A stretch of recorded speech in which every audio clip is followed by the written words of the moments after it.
everybody. All right, let's see. What are we doing here? So let me take a look at what I'm looking at today. Oh, let's remind you guys. We got to go through this sort of routine, right? So let's remind you. Where do you find the lectures? Canvas. Okay, under lectures. That makes some sense. Go. Okay. Now, what if you want a specific lecture? You'd say, what do I mean? How do I list the lectures? By date. What's today's date? August 31st. So if you're looking for a particular lecture, yes, you do have to know the date. All right? Yes. Oh yeah, I got to go back there. Because remember what sometimes happens down here. Lately, they've been having some internet issues. This whole floor, this basement, this level, and the other level, for some reason, don't really know. Although they've historically had issues, but never have I had these kind of issues. So don't know. So anyway, I just want to make sure you guys know that. So what happens is, in theory, even if there is internet issues, in theory, I record the lectures. They're recorded, and then when I get home, I upload them. So if it's a troubled day, that's the reason. It's internet, but it shouldn't be an issue recording. But it seems like it has been. So I'm not quite sure. But anyway. All right, now let's see. We've done that part. Okay, do you guys remember what we were working on by any chance? What were we working on? Because I remember. We're working on limits. Now, let me also do something here since I'm on the topic. I have a web page. You guys are not Math 241. You're 261. I guess I have to go home first. Oh, I hope I don't want to jinx.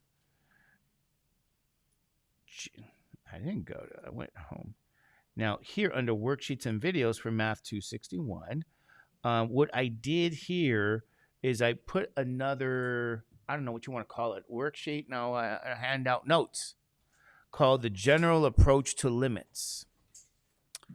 All right.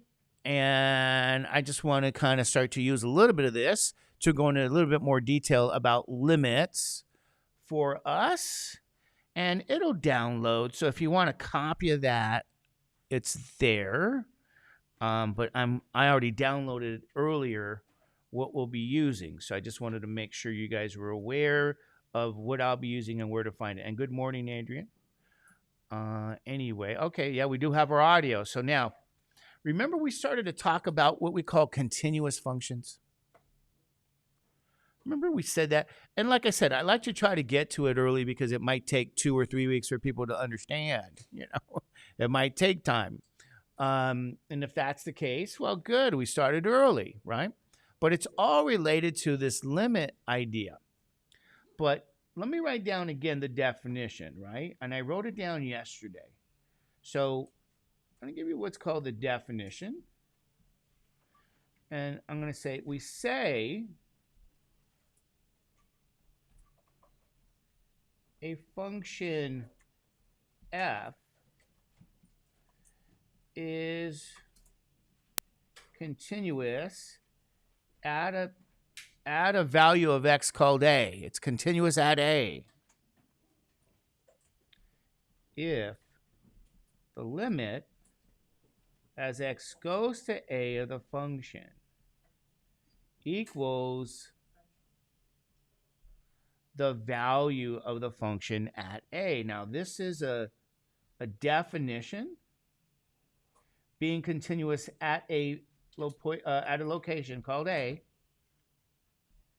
And so I want to really emphasize this definition because it involves this idea of a limit. And on the left side is the limit concept we were talking about. And on the right side is functional evaluation. So I'm going to make sure you guys understand that this is functional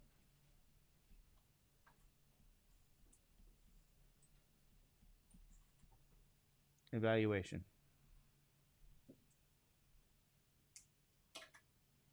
All right, you guys okay with that? Function. What's functional evaluation anyway? What is that? That's when you put in a value in a function and you just evaluate it. You go, but you just repeated the word. You said it backwards. Well, that's what it is. And very often this comes down to really, in some ways, arithmetic.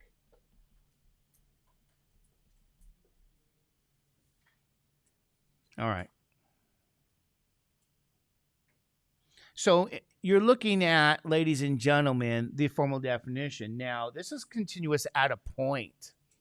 You can be continuous on an interval. And that's when it, and I'll give you that definition maybe later or something. But let me be the poet that I described yesterday. What does it mean to be continuous in some sense? Well, we have functions, ladies and gentlemen. I'm going to get out a highlighter maybe.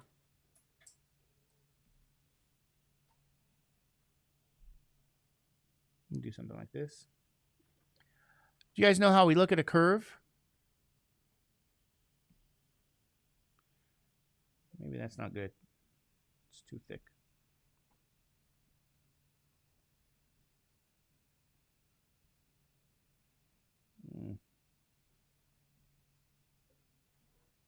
All right, I may have to do it this way. Do you guys see how I just sketched that curve?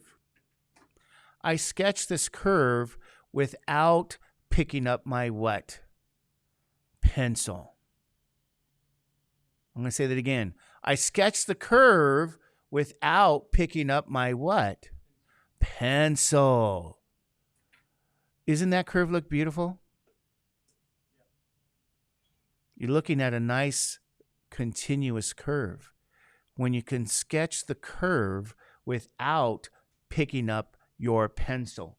Now, what I'm saying though is I sketch this curve. Here's my particular point that we'll call A. So the definition of being continuous at a point, yes, involves the limit, because the limit has to do with an approach. Remember, you had the left-handed limit? We approached that A, here's points on the curve, and you're getting closer and closer to really the values of X going to A. That's the left-handed limit. And then you go what? What's the right-handed limit? Doing the same thing. This location in terms of the Y value, right? And if you said, can you describe that? Yeah, this is the location of A, comma. I'll put the value L. Why did I put the value L? That's the finite limit value. Okay, you have the X coordinate, you have the Y coordinate. So you might say my definition of limit involved you starting to the left and getting closer to what? To the A value. Yes. We also started to the right and got closer to the what? A value. Okay. But when the left-handed limit is the same as the right-handed limit, in this case it's L, and they are the same as a picture, but it's also equal to the value of the function. That's what they're saying in your definition here, okay? That the left-handed limit equals the right-handed limit. They both equal what? The value of the function. This thing equals that L.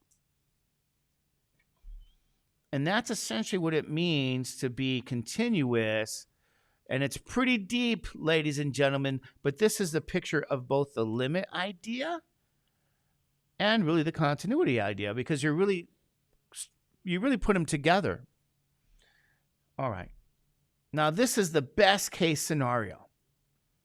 Okay, you say, what do you mean the best case? Yeah, this is a nice picture where, you know what, every point on that curve is what? It's continuous at that location.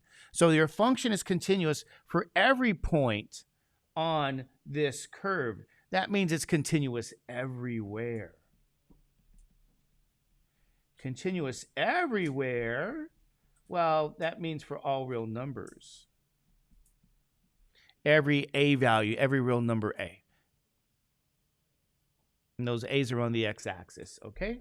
So that's kind of, again, this is the best case scenario. Now, I know that's a tough definition to swallow, but you guys have seen a little bit about limits, numerically, graphically. We're going to take a look at some nice functions here. You guys see this here? All right, what's the function here? X squared plus 1. You guys with me on that? If I were to graph this curve, did I pick up my pencil? No. What do you guys know? It's continuous for all those values of a on this curve. So, yeah, okay, I get the poetry. Yeah, all these numbers, these values of x, you got that definition satisfied. But what if they said to you, okay, what's the limit as x goes to 0 of that function? All right? See this limit? You say, first of all, where is 0? Well, they mean x is 0, right? So this is where x is 0, so you guys know. So this is location 0, I don't know. It's actually 0 and 1. Okay? Let's see what we mean by this definition. Okay? So if you have to evaluate the limit as x goes to some number a for that function or any function, because it's continuous, what could you do? You just plug in the value and it equals the limit value. You go, really? Yeah. So here's what I mean. This is the value a. Plug it in. You get a squared. Sorry. What is a? 0 squared plus 1. What is 0 squared plus 1? Guess what the limit is? Limit is 1. Your book, even though I said, ladies and gentlemen, this is continuous at a point, your book calls this direct what? Substitution. That's what your book calls it. They don't call it being continuous at that point yet. They don't call it that yet, but that's exactly what it is. You can directly substitute the value for x into the function because here's the a value, this is the function, and this is f of what? A. So remember, I gave you guys that definition. Now, graphically, you might say, what does that mean graphically? Well, that's where 1 is on the curve. So as you approach from the left and the right, okay, left-handed limit will equal the right-handed limit. That address is 0, comma what? 1. The y value is your limit value. That's what that is. So y is going to 1 as x goes to 0 from the left and x goes to 0 from the right. Y goes to 1 in both places. And if it goes to 1 for the left-handed limit and the right-handed limit, then it equals 1. So I just want you guys to know that this information does mean what we've been talking about. That means the limit as x goes to 0 from the right of x squared plus 1 equals 1. And it also means the limit as x goes to 0 from the left of x squared plus 1 equals 1. And this is what we're saying, ladies and gentlemen. Both left-handed limit equals the right-handed limit. So when we're vague, x just goes to 0. Yes, this is called direct sub, ladies and gentlemen. But it's actually really what? The definition of being continuous at a point. but you're not supposed to know that yet. Now, you might say, okay, what about, ladies and gentlemen, if they said to you, what's the limit as x goes to -1 of x squared plus 1? Okay? Believe it or not, -1 is over here. So we already know, ladies and gentlemen, the curve is nice and continuous. We drew it without picking up our pencil. What does direct substitution say? What do? You directly substitute this value for a into the x value. So a is -1.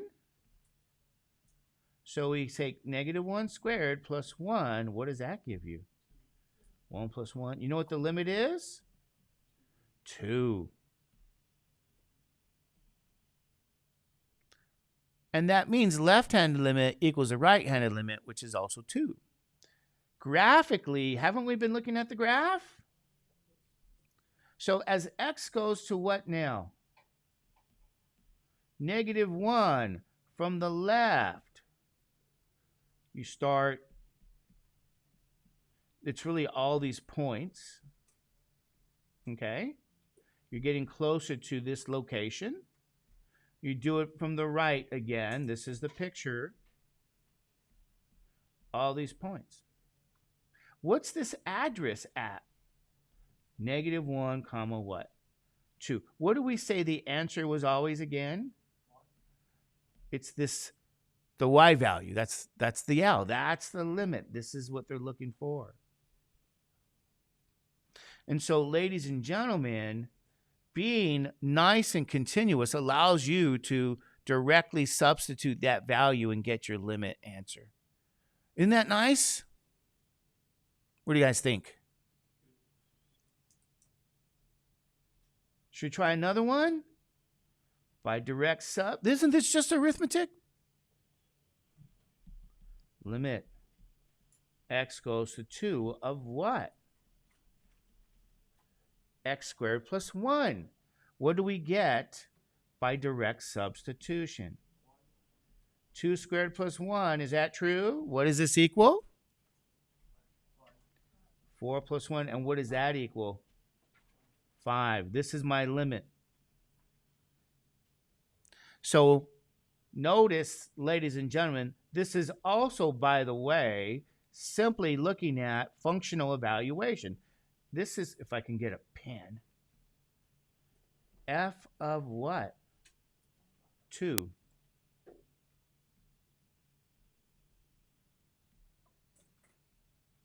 Here's your a value. This is the a value in your definition here, okay? And this is the limit value. That's the L value. So we can find limits for these nice continuous functions. And the good news is there's a lot of functions that are what? Continuous. That's the good news. So we can find limits for a lot of things.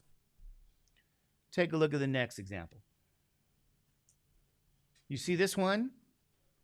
Can I draw this curve without picking up my pencil? Say yes. What does that mean? It's continuous everywhere for every value of a. So you say, okay, I could now say, what's the limit as x goes to 0 for that function, 3x minus 2?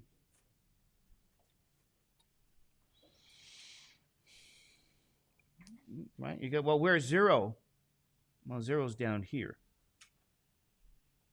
Okay? So notice something here. All the points, I'm going to get rid of the highlighter.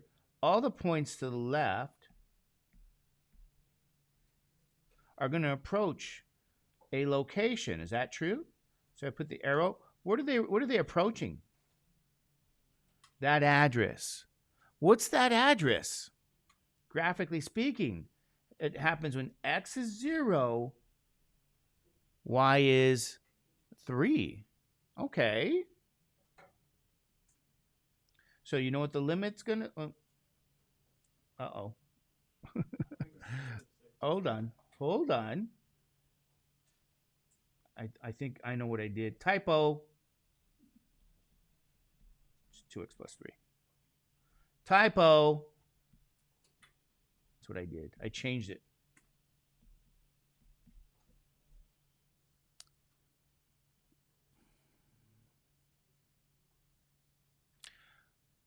Apologize. It's not that function. Okay. So plug in what? Plug in 0. Isn't that 2 times 0 plus 3? What is 2 times 0 plus 3?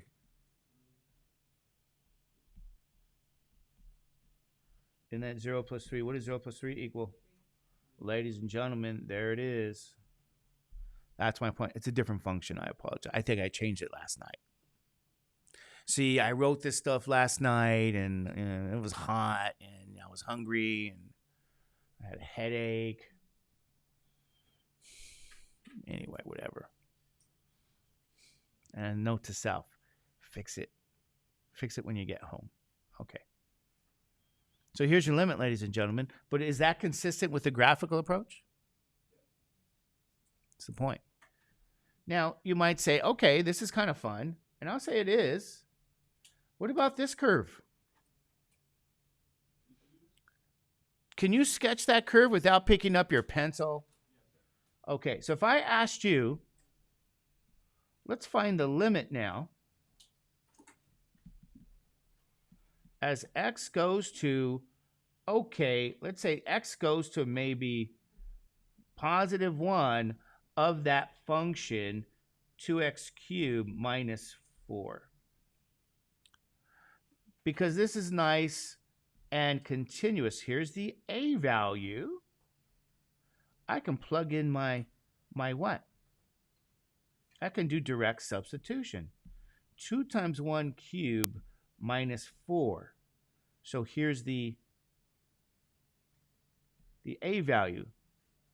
What does my arithmetic say? By direct sub, right? Order of operation. Please excuse my dear Aunt Sally. So that's 1 cubed. Isn't that 2 times 1? Okay, minus 4, which will be what? 2 minus 4. What does that equal? Negative 2. Let's hope I didn't mess that one up.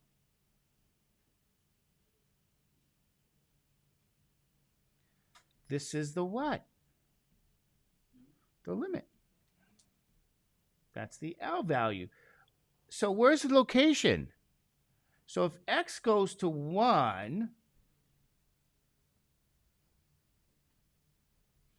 here's where 1 is. So x goes to 1 from the left, right? I think left is green. So you go, I'm going to go to 1 from the left. Okay, but we're really saying the points are what? On the curve going to 1. Going to 1 from the right now for this curve. You're going to 1. Where do you meet? Right there. What's the address here? Isn't that 1 comma what? Negative 2. So ladies and gentlemen, that's your limit value again. So this is the relationship, ladies and gentlemen, really of the best situation you can ever have. When you have functions that are nice and continuous, you just do functional evaluation and you get your limits easy peasy.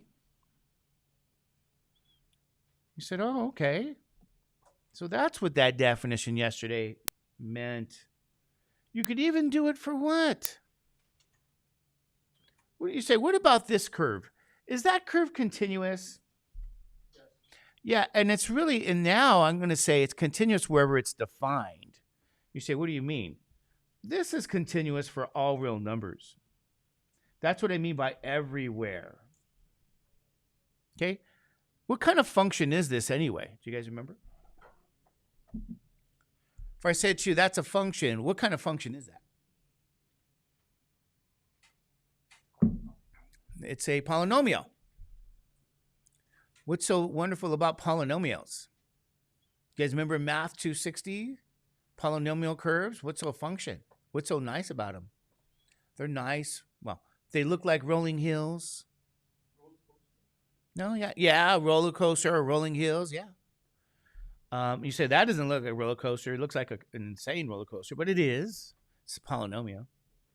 Believe it or not, this line is a polynomial.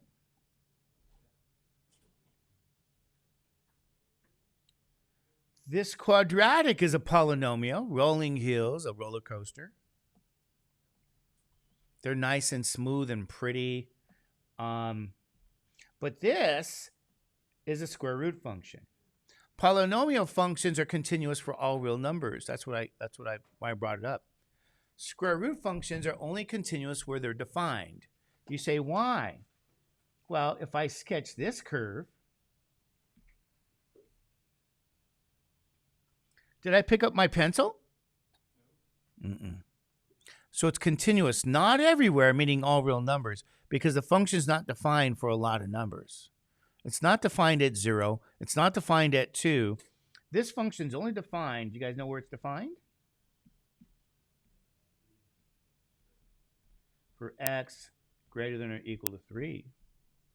You say, really? Yeah, starting at 3, ladies and gentlemen, so you guys know, the domain of that function, okay, is all real numbers that are greater than or equal to 3. That's where it's defined. So the function's continuous for that same set of numbers. So how does that work in terms of limits? They can say, what's the limit as x approaches, let's say, 5 for the square root of x minus 3. Okay? What do you guys notice about that number 5 out here? Yeah, the function's continuous at 5. You get to use direct what? Substitution. So I say square root of what? 5 minus 3 is the square root of what? Guess what? This location, ladies and gentlemen, is 5 comma square root of what? 2. This is your limit. So you have a way to evaluate limits with functional evaluation called direct sub. Well, let's see about this question here. What's the limit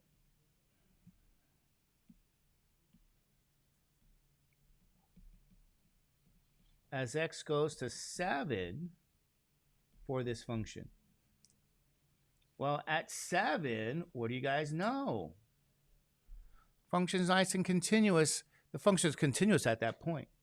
So what you do is say what? This is the square root of what? Which is the square root of what? Which is 2. So you say, wow, is that the location on the curve 7, 2? And I'll say it sure is.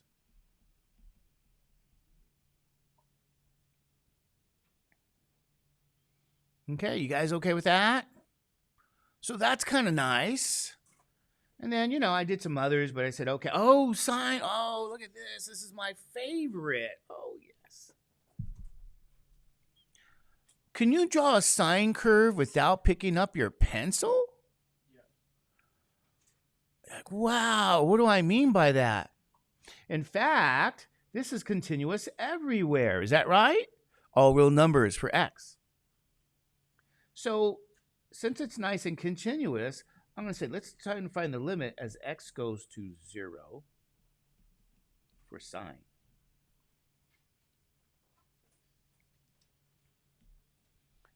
Right? Notice this is where 0 is. So if you approach it from the left, all those values of x, there's my arrow, and you approach it from the right, don't they approach the same location? What's that address? It's 0, 0. Isn't that the origin? Do you guys know something here? The limit value, again, is that y value. That's your limit. Right there.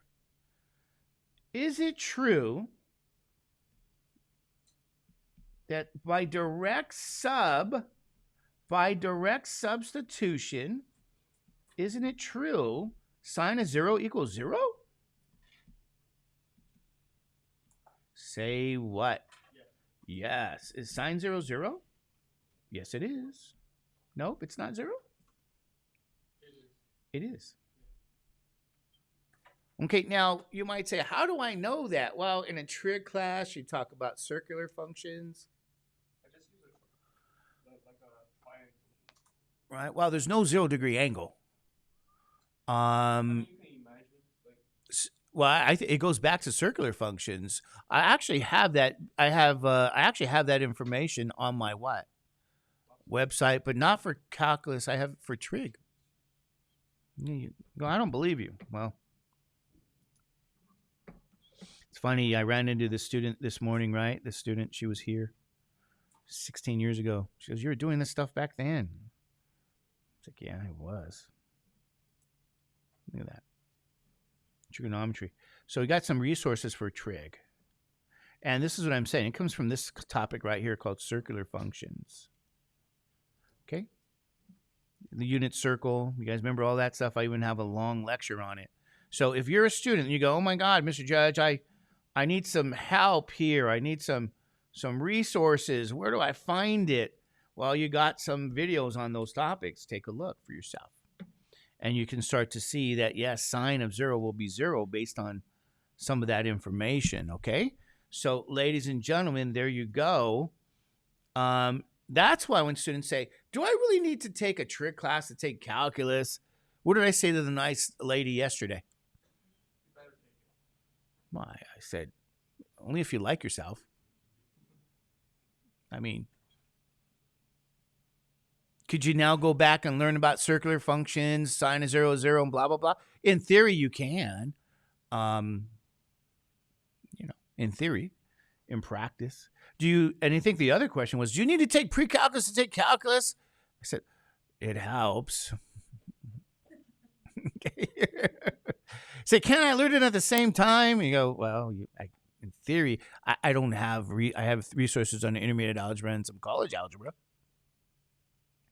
I haven't taught pre-calculus in a while. Anyway, the point is, yeah, you might need to use some of those things, okay? So sine of 0 is 0. Now, it gets even better. Let's see if you're awake. Let's use our head.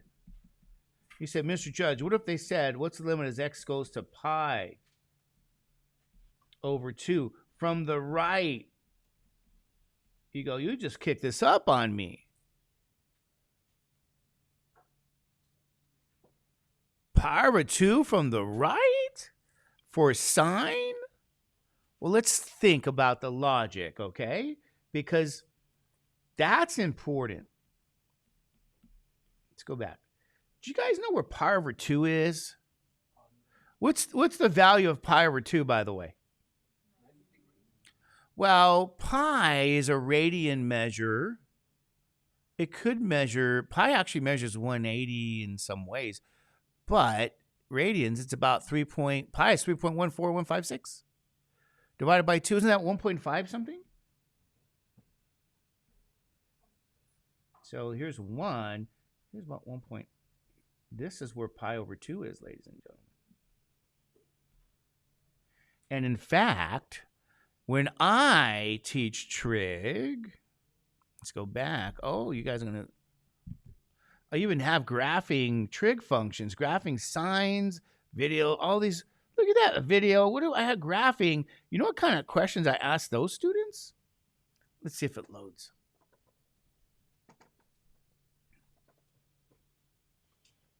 Take some time. I wish I had more coffee.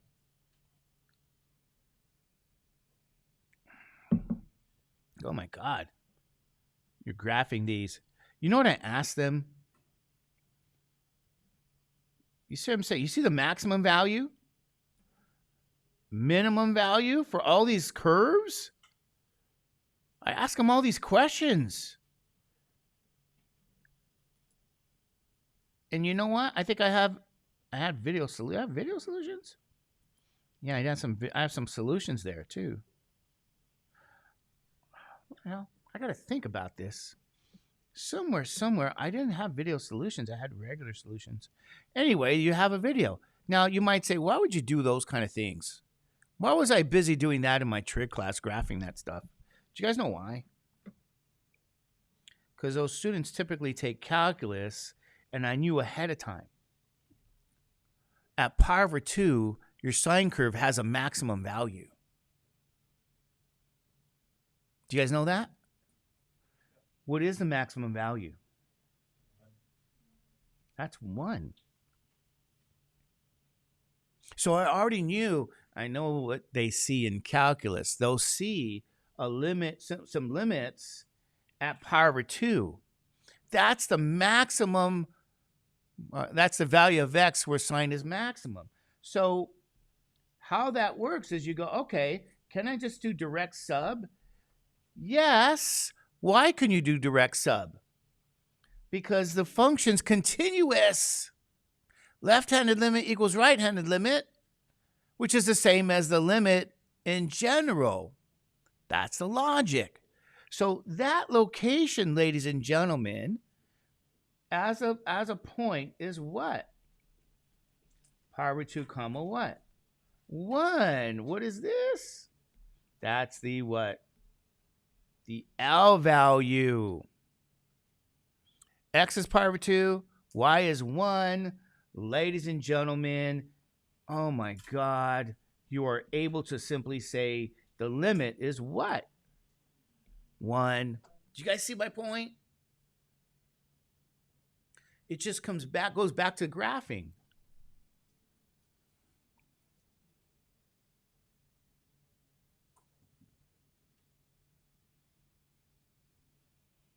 Let's see if you're awake. You go, Mr. Judge, you think about these things when you go to bed and you create this worksheet? Yeah. But as you guys know, I've been doing it for a long time. Let's go to that student. And you know why I do it, really? I should tell you the story. Publishers, you guys know these publishers that give you all these platforms you can use. Anybody ever take a class with those platforms? And what do you discover about some of those platforms? Not just expire. If I listen to my daughter would complain. She said, Dad, I hate those things. Doesn't even work, blah, blah, blah. I go, I know. But yeah, even back in the day, it was always tough. That's why I did my own resources. There's always problems. It's horrible. So if you guys, some of you guys maybe heard that student now, she's come back to work on our campus here. Interesting. Anyway, she was telling that story. So what's sine of pi over 2? From the left. X is going to pi over 2 from what direction? Well, the first one was from the right. Right? You see that symbol? A right-handed limit. Now this is the what? Left. So what do I know about this? If you go from the what? From the left. Or if you go from the what? From the right, what's the story? Go to the same place because it's continuous?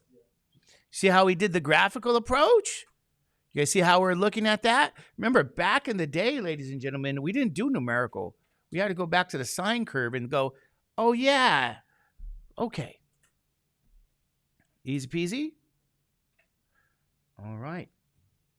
And by the way, they typically do, like, for example, don't worry in the sense that, what they give you for limit questions in Calculus 1?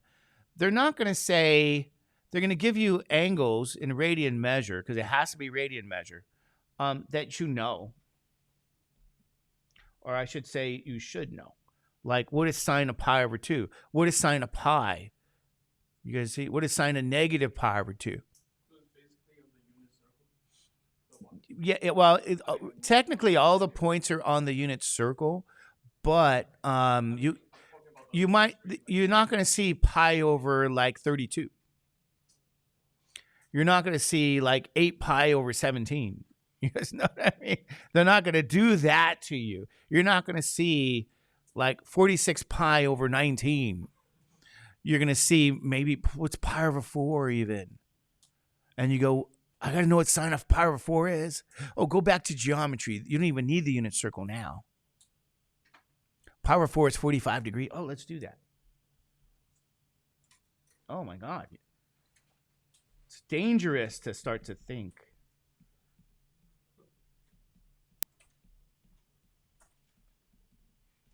Okay, what do you guys know about this? You know what's nice? Just like polynomial functions, sine is continuous. Functional valuation, direct sub. And now you go, oh, Mr. Judge, I need to know what sine of pi over 4 is, though. Oh, man. How do you deduce that? Oh, bless you. You know, you guys can hang out in my trick class, in the morning. It starts at 7:15. I used to have students do that. I would teach a trig. Yeah, if you like, but just do it quietly. Don't kind of walk in and kind of hang out or something. They're working. But I historically, like I remember, I've had some students. I never took trig, Mr. Judge. You're taking calculus. It's like, okay. So some of them would actually sit in the trig class. What I'm getting at is, I'll be working on not Monday but Tuesday, because I guess Labor Day is on Monday. But I'll be working on some of these special triangles. Really, this comes down to you only need to know 2 special triangles in trig. I thought it was 3. It's 2, but how you look at the second triangle? Like, what am I even talking about? Do I even have the video? You say, why would I wake up that early when I could watch the video at midnight? Right triangle applications, long sines, cosines, proof. I might have. Did I put special triangles anywhere? Okay, I might have to do that. Note to self. I have to dig it up and put up special triangles, but I'm going to be doing the lecture. What am I talking about? 45, 45 what? 90 degrees. That's one special triangle. What's the other? 30, 60, 90. Only 2. So a lot of the course is based only on those 2 what? Special triangles. It's the basis of what you do. So here it's thought of, do students know what sine of 45 degrees is? Square root of 2 over 2. There you go. You answered the limit question. Yeah, just use a special triangle. That's all it is. And there you go. You just found the limit. By direct what? Sub. Just for knowing that the curves are nice and what? Continuous, and that's the idea. So this is like the best case scenario, and then you could say right or left, blah blah blah blah blah. Anyway, cosine. Cosine's nice and continuous everywhere as well. They're beautiful functions. They're nice and smooth, like roller coasters or mountains. So polynomial functions and sine and cosine, because these are the only 2 beautiful trig functions, meaning they behave very similarly. They're continuous everywhere, all real number. They might even ask you now, limit x goes to 0 from the right of the cosine curve. So remember, because it's nice and continuous everywhere, where is 0? Right? They're really talking about what? As you approach from the left and the right.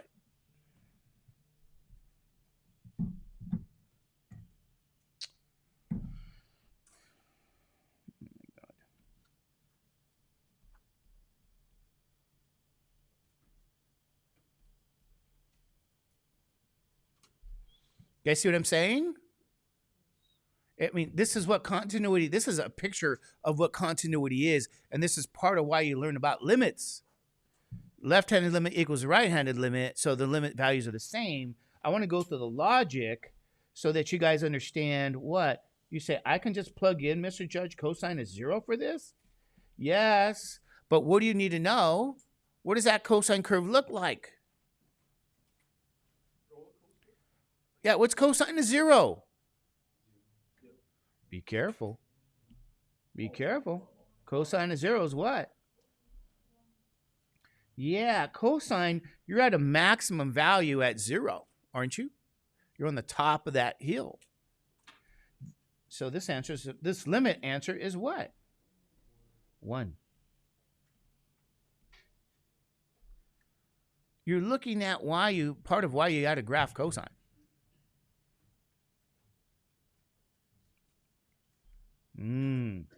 How about this?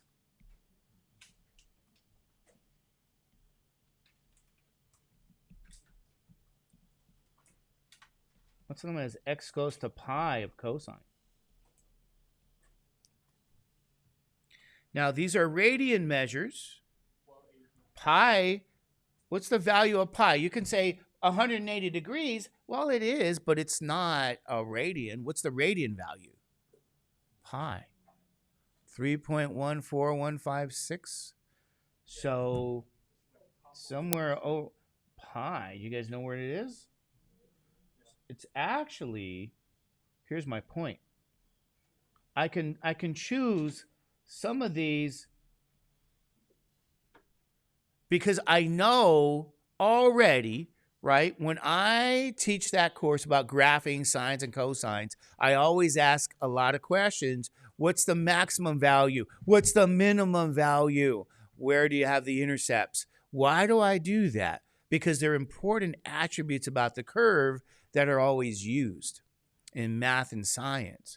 So in this case, we already know what's the story. At pi, you're at a what? A minimum value. So this is the story for why you care about what? The graphing, -1.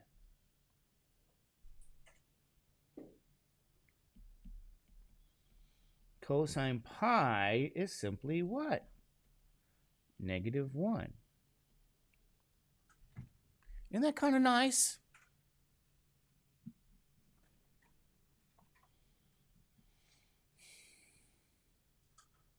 So, you know, they will even ask if, for example, you know where this location is on the curve? Let's see if you guys remember here from trig. What's that? Yeah, that's pi over what? Isn't that pi over 2? So at pi over 2, you have an x-intercept.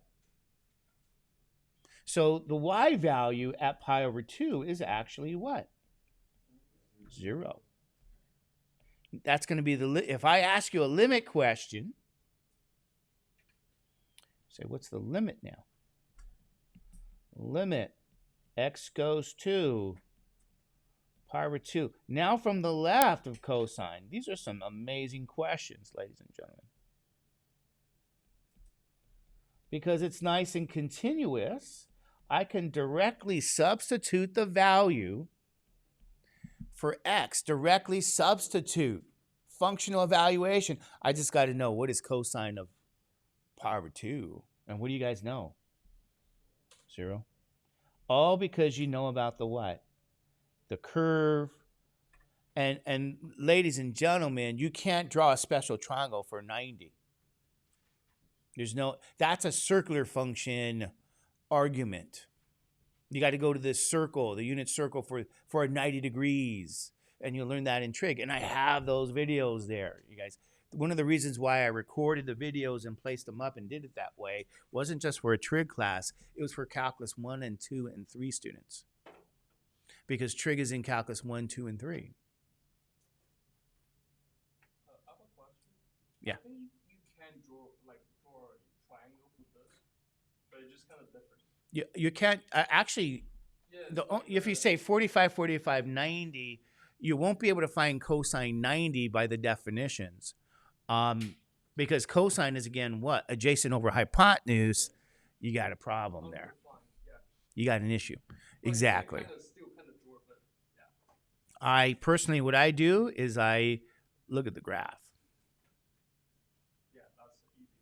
And this is something that I've done as a student. For the reason I say all this stuff is because this is used in math and science extensively.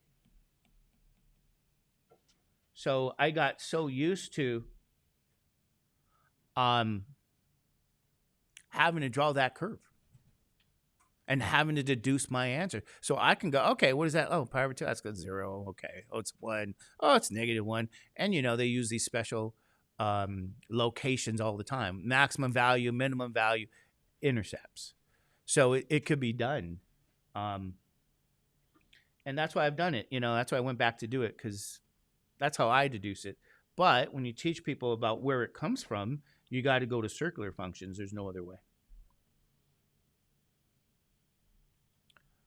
All right. And, of course, we have others, but I'm going to move on. I'm having way too much fun. Yeah, I have these others. What do you guys think? This is the best case. And they can even give you a limit question here. What do you guys know? What kind of function is this? It's a nice what? Polynomial function. Do you guys remember graphing those in pre-calculus? Exactly. Isn't that? Oh, my God. I'm trying to remember here, okay? I haven't taught pre-calculus in years. I've taught college algebra. They do the similar things. I think, well, anyway, I'm not going to say. Here's the deal. It's a polynomial. What do we know about polynomials?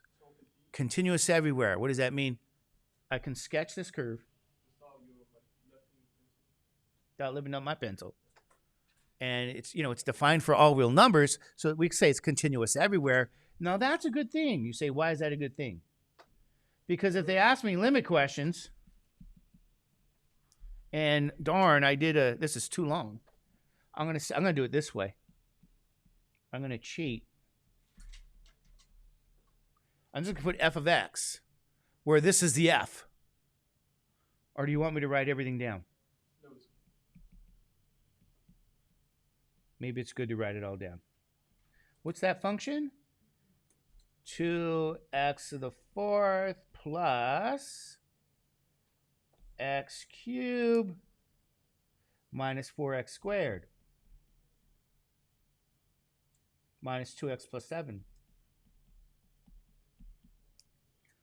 I can use functional what? Evaluation. What does that mean to do functional? That's 2 times 1 to the 4th, right? Plus 1 cubed minus 4 times 1 squared minus 2 times 1 plus 7. All right. Then what happens now? What's that value? What do you guys use? Order of operation? Okay, do the exponents. 2 times 1 plus 1 minus 4 times 1 minus 2 times 1 plus 7. Now multiply. Please excuse my dear Aunt Sally. Now add and subtraction has the same rank. What do? You work left to right. So 2 plus 1 is 3. So you get 3 minus 4, -1. Minus 2, -3. Isn't that positive 4? All right. So when x is 1, what is y? 4. Let's see if I can find that.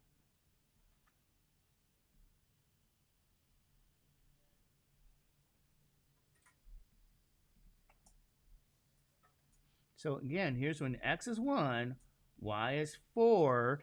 Remember, what's the limit? It's the what? It's that y value. Okay, because 1 is down there. You guys see this picture here? So as you go to the what? Left. And the right, you approach the same location. The y coordinate value is the limit answer.